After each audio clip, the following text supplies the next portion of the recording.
आप गुस्सा क्यों नहीं होते, आपको क्रोध क्यों नहीं आता। इसका मतलब ये नहीं क्रोध नहीं आता, क्रोध भी दो प्रकार का होता है, एक इंटरनल, एक बाहर वाला। कुछ लोगों का दिख जाता, कुछ लोगों का दिखता नहीं। लेकिन बहुत हद तक हमने प्रयत्न किया कि हमें अपनी मुस्कुराहट भागने नहीं देना। अब आप पूछोगे हाउ पॉसिबल, वो कैसे पॉसिबल हुआ। तो लोग हमसे पूछते हैं कि आप झंझलाते नहीं, आपके पास लोग इतना परेशान करने आते, आपको नहीं लगता मन ही मन कई बार आपको लगने लगता ये हमारे अधिकारी, हमारे बॉस हमारा हित नहीं चाहते, हमें छुट्टी नहीं दे रहे हैं, हमें ज़रूरत भी है। मन में कई बार ऐसा लगने लगता, कई बार विचार, फिर स्ट्रेस भी आता, फिर बहुत ज़्यादा एक आध कोई साथ में रहने वाला और शैतानी कर दे तो फिर और भड़बड़ा जाता शरीर। और कोई सच में अपने लिए हंस रहा हो दूर खड़ा, तो यही लगता है ये हमारे ऊपर हंस रहा है। ये जो मन की गति है ये बड़ी खतरनाक है। ये मन कई बार ऐसी चीजों को सत्य मान लेता है जो सत्य होती नहीं। तो स्ट्रेस मुक्ति का सर्वोत्तम उपाय, या तो आप यहाँ व्यस्त बहुत रहते पर 12 घंटे की ड्यूटी करके आए, आप 5 मिनट मेडिटेशन करिए, ध्यान।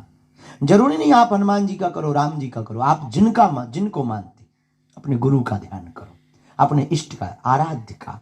हमारे सरदार परंपरा से जो है वो अपने गुरु ग्रंथ साहब का, जिनका भाव बने।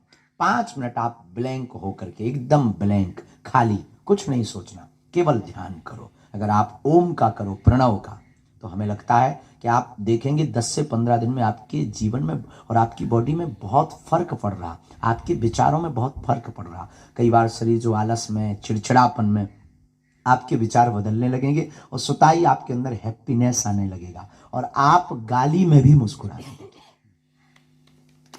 कोई उल्टा भी बोलेगा तब भी मुस्कुराएंगे। स्ट्रेस मुक्ति का सर्वोत्तम उपाय है ध्यान, मेडिटेशन।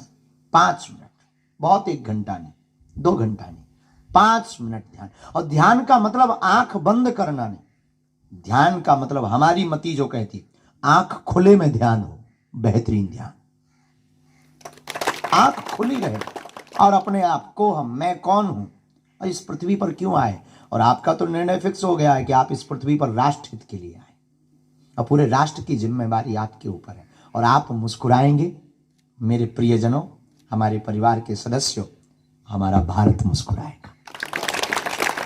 आप स्वस्थ रहेंगे, हमारा भारत स्वस्थ रहेगा। और आपका ब्रेन तेज चलेगा, हमारा भारत आने वाली हर बला से बच जाएगा। हमारे भारत में की जो सुरक्षा व्यवस्था आपके हाथ में, पूरा देश आपके कारण चैनी से सो रहा है। लेकिन आपका मुस्कुराते हुए रहना बहुत जरूरी। और हमने तो प्रण लिया है कि हम अभी आपको बता भी रहे थे, कैंप में जहाँ बैठे चाय पी रहे थे, हम प्रार्थना कर रहे थे कि एक बार हमारे साथ ऐसी घटना घटी तो हमारे जीवन में वो क्रांति हुई। हम अचानक से ट्रेन से जाना था, कहीं अचानक से जाना था, एक महात्मा का आदेश लगा कि आप आओ, ये अभी आओ।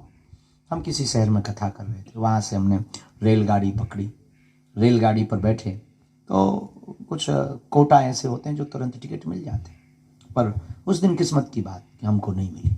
और यही कोई 1.5-2 साल पुरानी बात, और आज तक ऐसा हुआ नहीं, पर नहीं मिली टिकट तो नहीं मिली। पर एक ट्रेन आ रही थी जो दिल्ली जा रही थी, हम बैठ गए। लेकिन विचित्र बात हमने अपनी आंखों से देखी, अधिकारी भी हमारे साथ में, सुरक्षा के अधिकारी भी थे, सब बैठे। लेकिन जैसे ही डब्बा के लोगों को पता लगा कि बागेश्वर महाराज आए, आधा डब्बा खाली हो गया, सबने सीट दे दी। हमें खुशी हुई, अच्छा है, संतों का सम्मान किया, हमने धन्यवाद दिया, हमने सबको कहा आप लोग बैठो, हमको केवल एक सीट बैठने की चाहिए, किसी के भी साथ हम शेयर करें। लोग बोले नहीं नहीं नहीं, कुछ लोग नीचे बैठ गए, छोड़ दी, बैठे सब। लेकिन तब तक हम जब बाथरूम तरफ गए तो जो हमारे भीतर क्रांति घटी, वहां पर 2 राष्ट्र की सेवा करने वाले बीएसएफ के जवान बाथरूम के पास अखबार बिछाकर बैठे थे। तब हमारे मन को बहुत पीड़ा हुई कि यह देश कितना विचित्र है।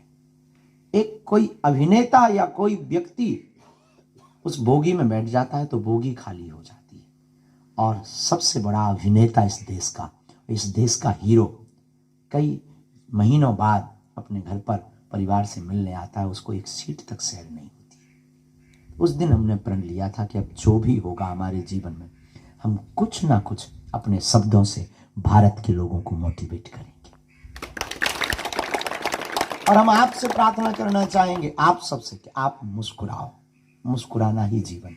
भगवान, अच्छा आप पुराना जमाना आपको याद होगा, फोटो वाला कैमरा चलता था। अब आजकल तो सेल्फी चल गई, मुंह टेढ़ा करें जैसे लोकवा लग गया हो, फोटो खींच रही।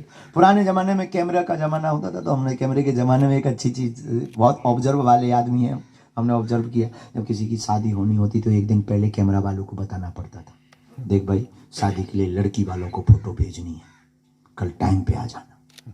फिर दिन भर कैमरे वाले का इंतज़ार करते, 3-4 बार पाउडर लगाकर थोड़ा बाल बाल ठीक करके, लड़की को थोड़ा गोरा बदन जाना चाहिए।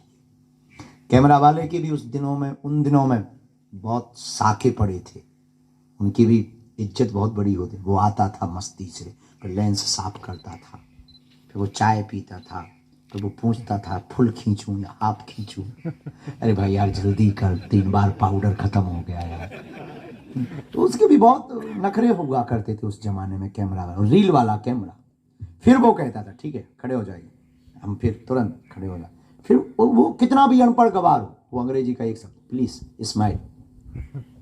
अनपढ़ गवार, हमारे गांव का छन्नू लाल आदमी, नाम उसका छन्नू लाल, अनपढ़, कभी स्कूल का मुंह नहीं देखा, लेकिन उसने कैमरा क्या खरीदा, प्लीज स्माइल बोलता था। और कभी वो अपना नाम नहीं लिख पाया ठीक से, वो प्लीज स्माइल बोलता था। वो हम लोग तुरंत, जैसे कैमरा वाला प्लीज स्माइल, हम लोग तुरंत दांत निकाल, 32 बाहर, हम मुस्कुरा देते थे। अब वो तुरंत फोटो खींच देता था। फिर 2-3 दिन इंतजार करते थे, क्योंकि वो धुल कर आती थी। जब 2-3 दिन बाद फोटो आती थी, अपनी फोटो देखकर हम लोग हंसते थे, हो तेरी क्या गजब फोटो आई। विचार करिए, 1 सेकंड मुस्कुराने से जब चित्र अच्छा आ सकता है, जीवन भर मुस्कुराते रहिए, पूरी जिंदगी अच्छी आ सकती है।